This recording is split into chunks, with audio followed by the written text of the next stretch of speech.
Hey guys, Derek Blue Chess here. In today's video, I want to discuss my plan for the next week.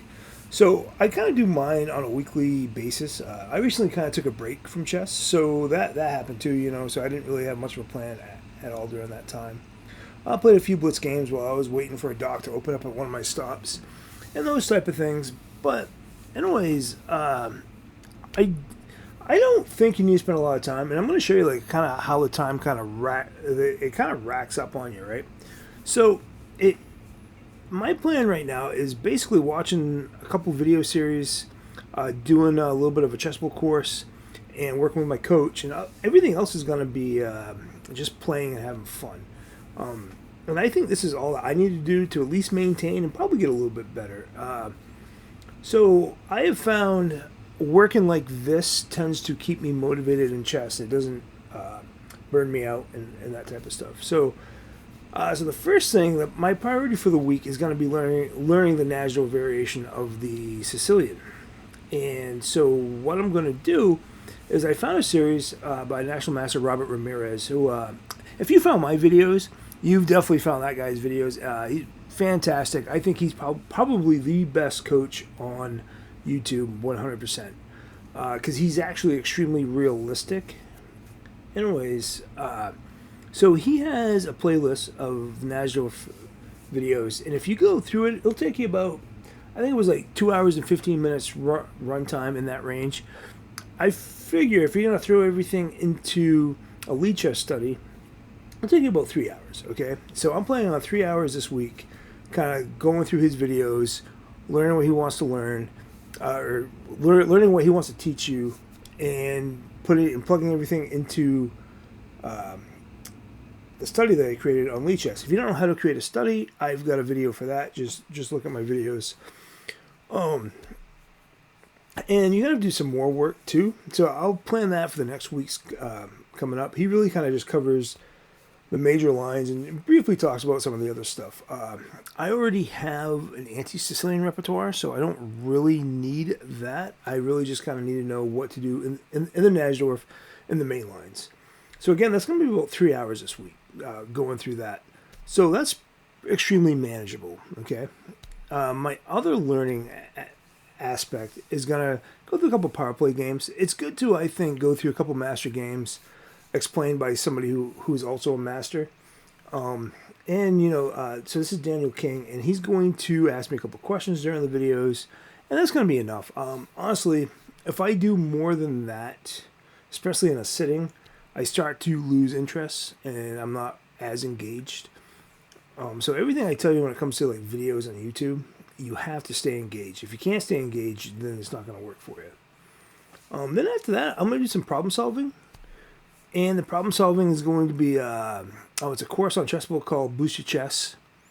And I'm just going to do one entire chapter for the week. And that's my problem solving for the week. It'll keep my mind engaged. It'll keep me a little bit on the sharper side. That book is good because it's not only tactics. Some of them are positional questions as well.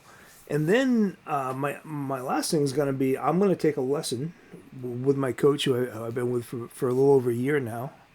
And that's going to be about 1.5 hours. So altogether, with just the videos and the coach, we're looking at 5 hours. And then I'm going to be working on that problem solving. So that whole chapter. So that's probably going to be close to 6 to 7 hours of chess for the week. And I'm going to be honest with you, I barely have time for that. So I may not even be able to get to all that, but I just wanted to share how I'm going to be training for the week, so that people can kind of see like how realistic their training programs are. Because I think when I listen to podcasts like Chess Journeys and the Chess Experience and those type of podcasts, I get the impression that people are kind of going overboard and making it way too complicated for themselves. And on top of that, not really seeing the progress that they would like to see, So I think something like this is more than enough. And again, I may not even have the time to do this entire thing, because I have other hobbies I would like to put into my week, Yeah, so again, the time racks up quick in chess. It's, I may only watch one power play video. So I think probably the key stuff for me for the week, like if I have to prioritize this very simple small list, would be getting through the Najdorf videos because I really want to learn the Najdorf, and doing the Chessable Booster Chess. So if I cut anything, it will probably be the power play videos, and I would put that more into when I have time. What I mean by that is, so instead of being completely engaged, like I just don't have 30 minutes by myself. I get to spend time with my wife. I just have to do something else. Maybe I have to do some ordering for work.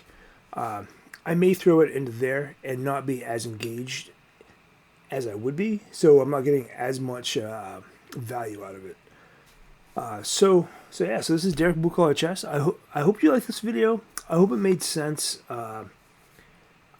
Again, I just think people are just wasting so much time on getting better at chess with minimal results. So I'm advocating, even if you have a simple thing like this, you're just going to be engaged while you're doing it and really paying attention to what you're doing. So, like, again, for example, when I'm doing the chessbook course, I'm going to be looking at everything the author says, and spending time on the puzzles and properly trying to solve them before I'm done. So again, this is Derek Blue Collar Chess. I hope this was helpful for you, and we'll be talking to you guys later. Bye.